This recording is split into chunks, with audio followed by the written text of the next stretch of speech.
Good morning. Time তখন ভোর 3:30। আমরা সকালেই উঠে স্নান করে রেডি। আজ বিশ্বনাথ মন্দিরে পুজো দিতে যাওয়ার দিন। এই যে খচ্চরগুলো দেখতে পাচ্ছেন, এদেরকে দিয়ে ইট বওয়াচ্ছে, কারণ ভেতরে তো গাড়ি ঢুকবে না গলির ভেতরে, তাই এদেরকে এই কাজে লাগাচ্ছে। দেখে একটু খারাপ লাগছিল। যাই হোক, তখনও যথেষ্ট মানুষের ভিড় রয়েছে এত ভোরেও। আমরা চেয়েছিলাম 4টা থেকে 5টা যে মন্দিরের স্পর্শ দর্শন হয় সেটা যদি আমরা করতে পারি, কিন্তু যাই হোক, আমাদের গেট নাম্বার 2 দিয়ে ঢোকার জন্য অনেকটা ভিড় বেশি হয়ে গেছিলো। তখনই আমরা লাইনে দাঁড়িয়ে আছি এবং ওখানে ক্যামেরায় দেখতে পাচ্ছি যে হচ্ছে স্পর্শ, কিন্তু আমাদের পুজো দিতে প্রায় 5:30 বেজে গেছিলো, ওই জন্য আমরা আর পাইনি।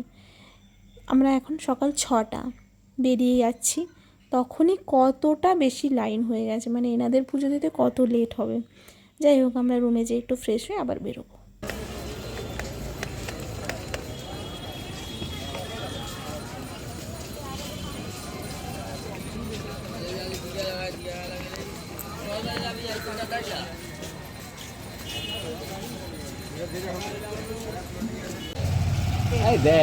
বান্ধবগুলো ম্যাজিক খেলা দেখাচ্ছে,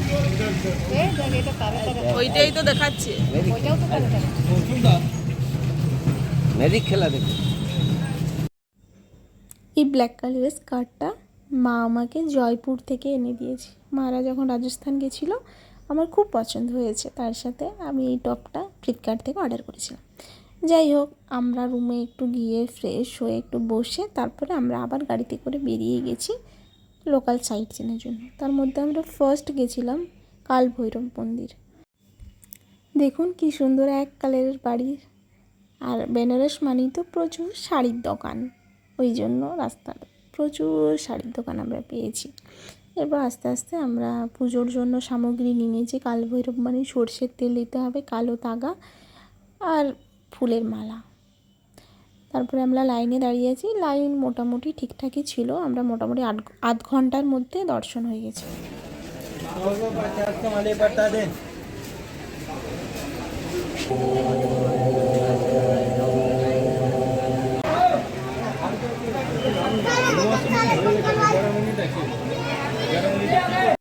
কাল ভৈরব মন্দিরে আমরা খুব সুন্দরভাবে পুজো দিই। পুজো দিয়ে বেরোনোর পর ঘটে আসল সমস্যা। জুতো রেখে আমরা যখন গিয়েছিলাম পুজো দিতে, সেই দোকান থেকে জুতো আমাদের দুটো গায়েব। আমার মনির একেবারে নতুন জুতো ছিল, শিলাদাস থেকে কেনা, খুব খারাপ লেগেছিলো জুতোটা না পেয়ে।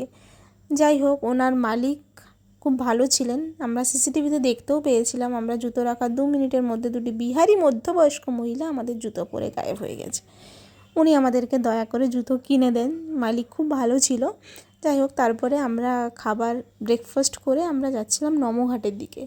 যেহেতু বলেইছি আগের ভিডিওতে, বেনারসে প্রচণ্ড গরম, এত দুপুরবেলায় এত ঘোরা যাবে না, ওই জন্য আমরা এই ব্রিজ থেকে ওপরেই নমঘাটটা দেখে নিলাম।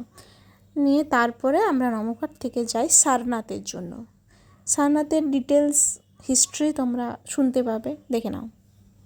वो जो पीछे वाला स्टेचू है उसको बोलते हैं मेडिटेशन पोस्चर, ध्यान मुद्रा। ऐसे इसी पोस्चर में बुद्धदेव 6 ईयर तक गया में मेडिटेशन किए, और जब बुद्धदेव मेडिटेशन कर रहे थे ना, उनके पास 5 स्टूडेंट, 5 डिसाइपल भी था जो उनके साथ मेडिटेशन कर रहा था।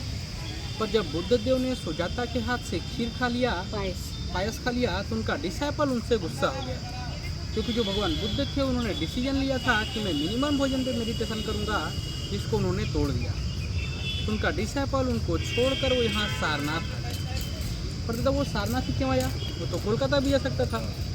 वो सारनाथ इसलिए आया क्योंकि एंशियंट टाइम में जो भी ऋषि मुनि हुआ करते थे वो हिमालय में तपस्या करते थे, और कहा जाता है कि काशी में मोक्ष मिलता है। तो उस टाइम ये पूरा जंगल हुआ करता था, जिसका नाम था ऋषिपत्तन मृगदाव। उस टाइम कोई साधन नहीं था, ट्रेन नहीं था, बस नहीं था, तो उनको बाई वाक आना पड़ता था, पैदल। तो ओल्ड एज में हिमालय से चलकर यहाँ नहीं आ सकते थे, तो यंग रहते ही वो यहाँ पर आकर रहते थे इस जंगल में, और अपने अंतिम दिनों में गंगा किनारे जाकर समाधि ले लेते थे। तो ऋषि मुनियों से शिक्षा लेने के लिए भगवान बुद्ध का शिष्य भी यहाँ आ गया, क्योंकि उनको ज्ञान चाहिए था सब, उनसे नहीं तो किसी और से। जब लॉर्ड बुद्धा 6 साल तक मेडिटेशन किए, तब उनको ज्ञान की प्राप्ति हुआ, बोधि लाभ हुआ। जब उनको बोधि लाभ हो गया तो सिद्धार्थ गौतम बुद्ध के नाम से जाने गए। गया बुद्ध गया के नाम से जाना गया, और वो पीपल ट्री जिसके नीचे मेडिटेशन किया वो बोधि वृक्ष के नाम से जाना गया, जो बोध गया बिहार में। वो पीछे वाला शरीर जो है मेडिटेशन पोस्चर, ध्यान मुद्रा। जब उनको ज्ञान की प्राप्ति हो गया तो उन्होंने कहा जो मेरा फर्स्ट टीच है, मेरा जो पहला श्रवण है मैं उन्हीं 5 शिष्यों को करूँगा। इसलिए भगवान बुद्ध भी यहाँ आए, सारनाथ आए। ये जो साइड साइड वाली स्टेचू है सर ना, वो सेम स्टेचू, दैट इज धर्म चक्र परिवर्तन मुद्रा। इसी मुद्रा में भगवान बुद्ध ने अपना पहला उपदेश यहाँ सारनाथ में दिया। इसलिए कहा जाता है कि बुद्ध का जन्म लुम्बिनी नेपाल में, पर बुद्धिज्म का जन्म यहाँ हुआ है। It's a birth place of Buddhism.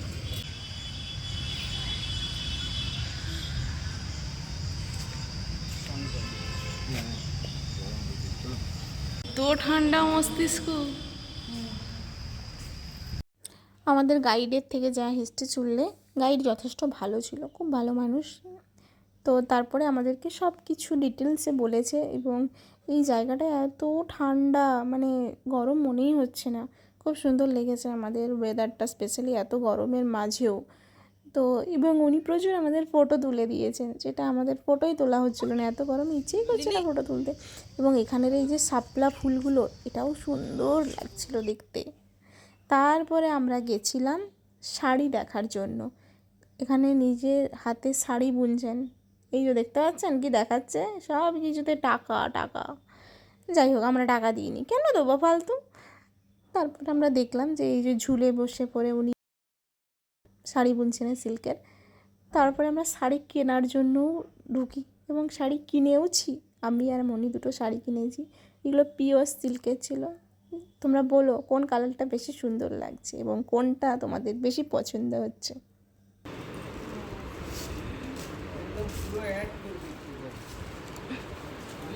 আমি তো ওইটা আমার পছন্দ হয়নি, লুকটা দিয়ে যেন পাইনি। সোনার বাংলার মতো ভালো। সোনার বাংলায় যে মানে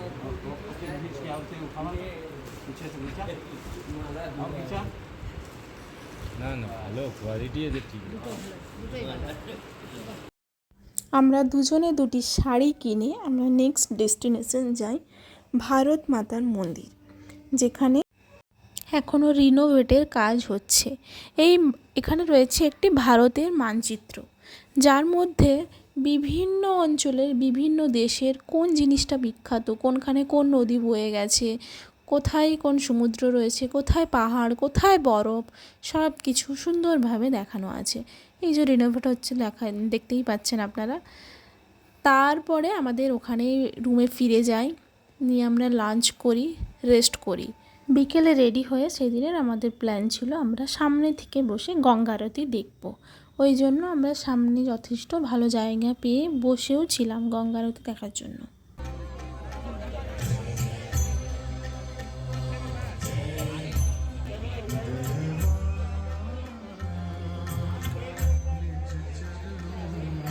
गंगोत्री सेवा समिति हार्दिक स्वागत, अभिनंदन एवं वंदन करते हैं।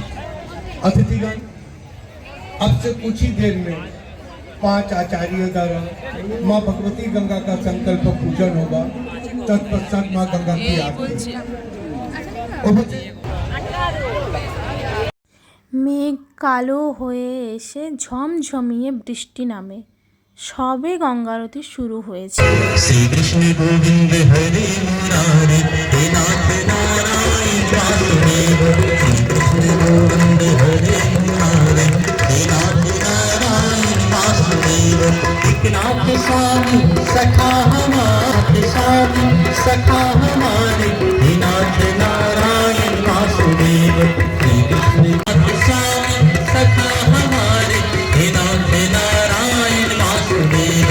श्री कृष्ण गोविंद हरे मुरारे हे नारायण वासुदेव। एक नाथ स्वामी सखा हमारे, एक नाथ स्वामी सखा भद्रकाली कपाली दुर्गा क्षमा शिवा धात्री स्वाहा स्वधा नमोस्तुते।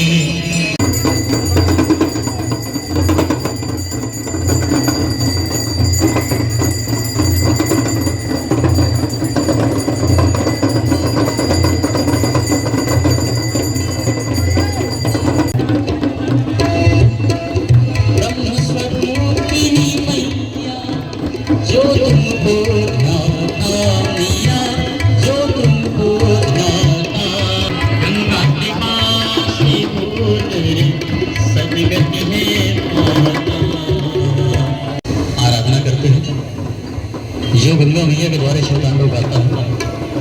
भगवान शिव शंभु से स्थायी रूप से लक्ष्मी में भक्ति प्रदान करते हैं। ऐसा देवी सुरेश्वरी भगवती गंगे, देवी सुरेश्वरी भगवती गंगे, त्रिभुवन বৃষ্টি হবার জন্য একবার আমাদের জায়গা থেকে উঠে যেতে হলেও আমরা ওয়েট করে আবার গঙ্গা আরতি দেখার সুযোগ পাই। হয়তো জায়গাটা চেঞ্জ হয়ে গেছে, বাট আমরা তাতেও খুব ভালো করে গঙ্গা আরতি দেখেছি। তারপরে আমরা আসি কাচ্চি চাট ভান্ডারের চাট খেতে। ওখানের বিখ্যাত টমাটোর চাট আর পালং পাত্তা চাট। আমরা এক প্লেট করে 2 প্লেট আমি একা খেয়েছি। ওখানে টমাটোর চাটটাও ভালো, বাট তার থেকেও পালং পাতার চাটটা আরও ভালো। সাথে এক বাটি রাবড়ি খেয়ে দিনটা শেষ করি। দেখা হবে নেক্সট ব্লগে। টাটা।